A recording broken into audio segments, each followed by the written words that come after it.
Christmas ആഘോഷങ്ങൾക്കായി ലോകം ഒരുങ്ങുകയാണ്. ഉണ്ണിയേശുവിന്റെ തിരുപ്പിറവി ആഘോഷിക്കുവാൻ വിശ്വാസികൾ ഒരുങ്ങുമ്പോൾ ക്രൈസ്തവർക്ക് ആഘോഷങ്ങൾക്കപ്പുറമുള്ള ആത്മീയത കൈമോശം സംഭവിക്കുന്നുണ്ടോ?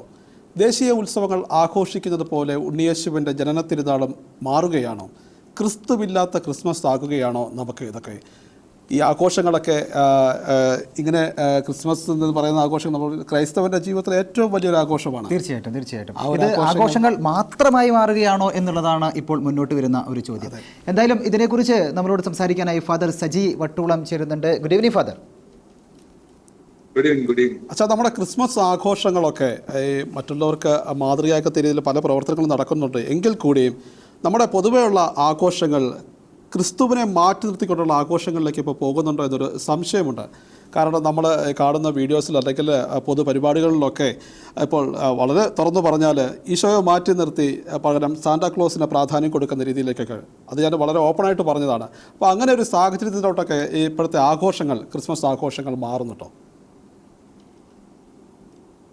ഈ ഒരു ആശങ്ക കുറച്ച് കാലമായിട്ട് ഒരുപാട് ആളുകൾ പങ്കുവയ്ക്കുന്ന ഒരു കാര്യമാണ്. ഈ ക്രിസ്മസിന്റെ ഈ കോറായിട്ടുള്ള കാര്യം എന്ന് പറയുന്നത് ക്രിസ്തുവിന്റെ ജനനം തന്നെയാണ്. കാരണം അതിന്റെ ഒരു പാരമ്പര്യം തന്നെ എന്താന്ന് ചോദിച്ചു കഴിഞ്ഞാൽ, ഈ ക്രിസ്മസിന് വേണ്ടിയിട്ട് ഒരുങ്ങി കാത്തിരിക്കുന്ന ഒരു വലിയ കാലഘട്ടത്തിന്റെ ഏറ്റവും അവസാനം ക്രിസ്തു പിറക്കുന്ന ഒരു ക്രിസ്തുവിന്റെ പിറവിയോട് കൂടിയിട്ടാണ് അത് ഏറ്റവും മനോഹരമായി ആചരിച്ചിരുന്നത്. ഈ ജെറുസലേം ദേവാലയത്തിന്റെ തകർക്കപ്പെട്ട മതിലിനെ വിലാപത്തിന്റെ മതിൽ എന്നാണ് വിളിക്കുന്നത്.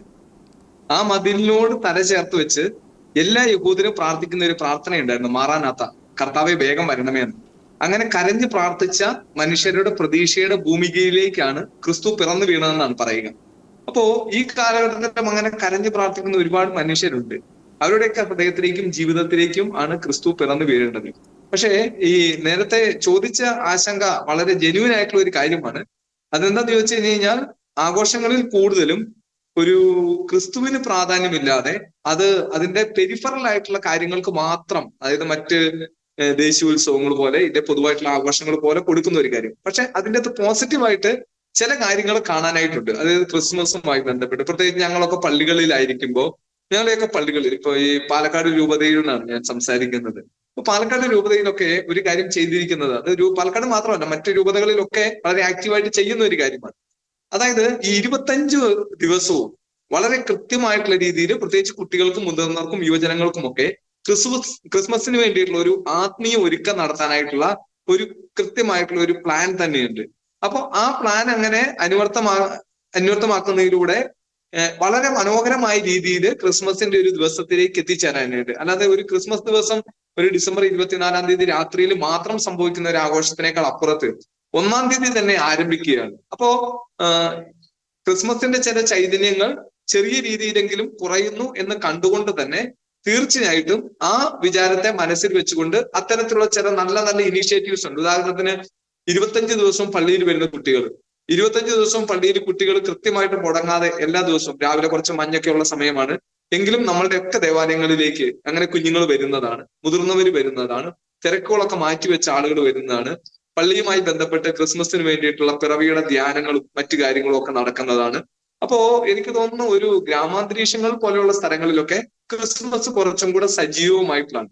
പക്ഷെ നമുക്ക് ജീവിതത്തിന്റെ തിരക്കുകളിൽ ഒരു ക്രിസ്മസ് നക്ഷത്രം തൂക്കുകയോ ഒരു ചെറിയ ക്രിബ് വെച്ചാലോ ക്രിസ്മസ് അവസാനിച്ചു എന്നുള്ള ഒരു കേക്ക് മുറിക്കുന്നതിനോടുകൂടി ഈ ക്രിസ്മസ് തീരുന്നു എന്നൊരു ചിന്ത വളരെ സജീവമായി വരുന്നുണ്ട്. പക്ഷെ അതിനെതിരെ നമ്മൾ ജാഗ്രതയോടുകൂടി ക്രിസ്തു ഇല്ലാത്ത ക്രിസ്മസുകൾ, 1000 പുൽക്കൂട്ടിൽ ഉണ്ണി പിറക്കുമ്പോഴും ഹൃദയത്തിൽ പിറക്കാതെ പോകരുത് എന്നുള്ള ഒരു നിർബന്ധം ഈ കാലഘട്ടത്തിൽ ഉണ്ടാകണം എന്നാണ് തോന്നുന്നത്.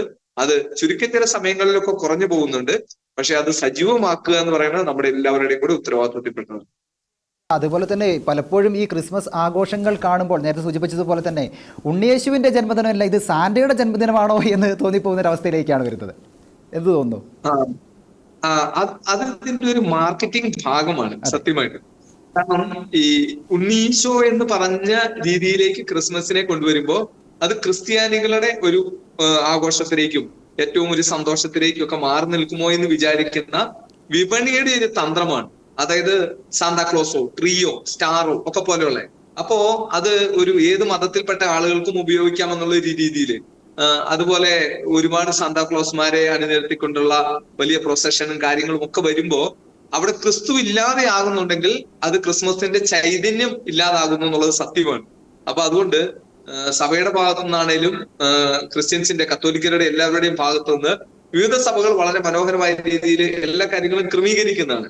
അപ്പൊ ക്രമീകരിക്കുന്നതിന്റെ അത്രയ്ക്ക് ഒരു ജാഗ്രത ഉണ്ടാകേണ്ടത് ഈ ആഘോഷങ്ങളുടെയൊക്കെ സെൻട്രൽ പോയിന്റ്, ഏറ്റവും അട്രാക്ഷൻ എന്ന് പറയുന്നത് ക്രിസ്തു ആണ് എന്ന് നമ്മൾ ഉറപ്പുവരുത്തേണ്ടത്.